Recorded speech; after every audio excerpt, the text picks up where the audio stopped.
ফ্রান্সের এক শিল্পাঞ্চলে হঠাৎ করে চোখে পড়বে লাল রঙের টাওয়ার।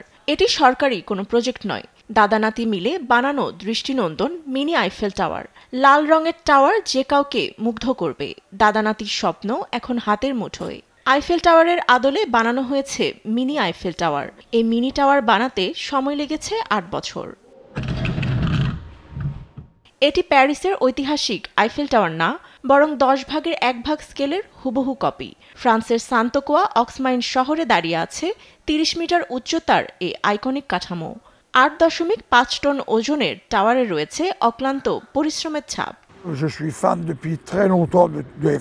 একটাই স্বপ্ন আমার, এক রাত নিচতলায় ঘুমাতে চাই। অন্তত নিজের বানানো টাওয়ারের নিচে শুয়ে গর্ব করে বলতে পারবো আমার নিজের একটি আইফেল টাওয়ার আছে।